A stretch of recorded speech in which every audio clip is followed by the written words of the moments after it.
You Can't Believe Your Eyes. A blog post by Maria Morgan. For most of my life, I looked at my body without realizing that my vision had been infected by a kind of psychological virus. When it came to my physical form, I had lost the ability to see clearly. I could only see it through the filter of arbitrary rules about how bodies should look. It was only possible for me to see my body through the distorting lens of these judgments.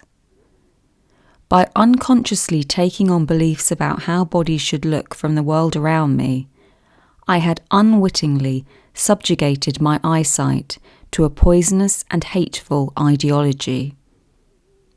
This ideology rates and categorizes bodies according to certain attributes. It also fabricates associations between these assessments and the value of the person inhabiting the body, where no such associations exist.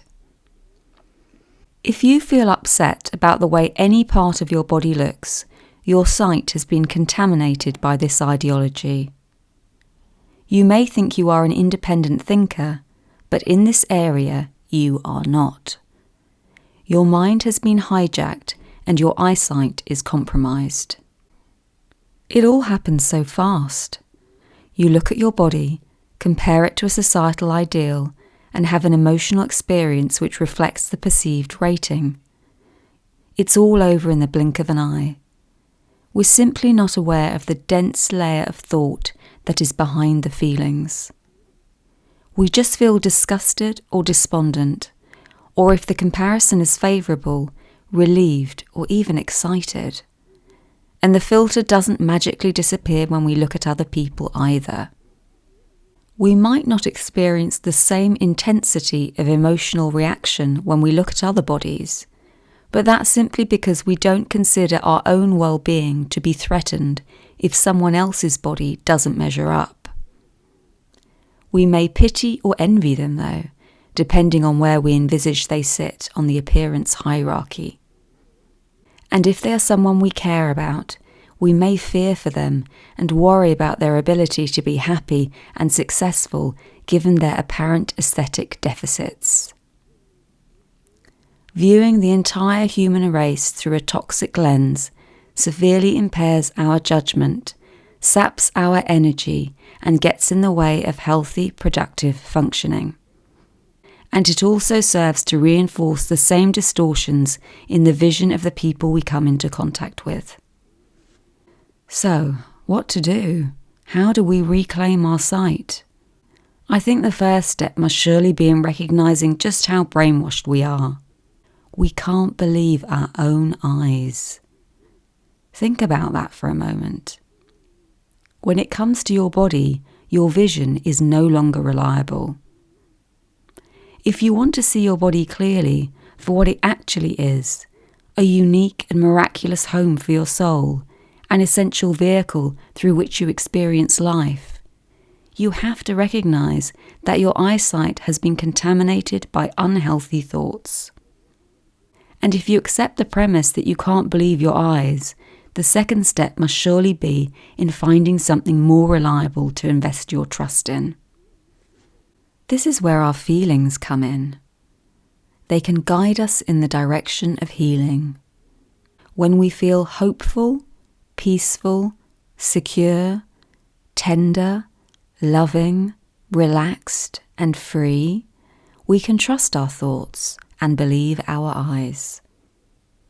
But when we contract in fear, hatred, disgust, jealousy, and insecurity, we can be sure that our thoughts are clouding our vision. If we feel smug and superior about our bodies in a way that separates us from others, we can also be confident that we're being duped by our thoughts again. Our feelings are a reliable barometer for our level of clarity about our bodies at any particular time. They are our steady companion, guiding us home to truth and love. To regain our sight, ironically, we must learn to look within. By heeding the wisdom of our inner experience, we will start to see the outer world with greater clarity. The filter of judgment will fall away until all that remains is love. And when we begin to see our bodies through loving eyes, then we know that our vision has been restored, and we can once again marvel at what we see, just as we did as young children.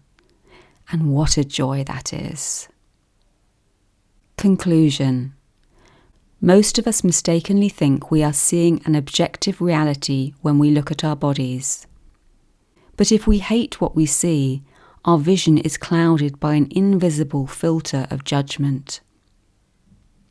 When we realize that filter exists, we can take our painful reaction less seriously, knowing it's based on contaminated thinking. And when we stop respecting that thinking so much, our body image will start to heal. And now it's over to you. Does this make sense to you? Do you sometimes feel okay about or even like what you see in the mirror, and at other times hate it, even when you know your body can't have changed? How do you explain that? How do you know which thoughts about your appearance to trust?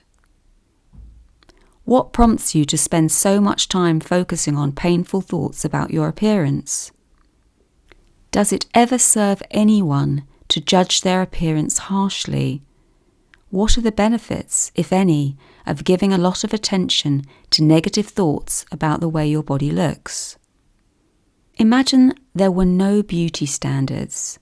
How would that change your experience of seeing your body? Feel free to share your reflections below. I'd love to hear from you. If you'd like to read this blog post, or if you'd like support healing your body image, go to my website mariamorgan.info and check out my free resources or find out how you can work with me. For now, I wish you all the best on your recovery journey, and remember, it's never too late to heal, and it's always worth it.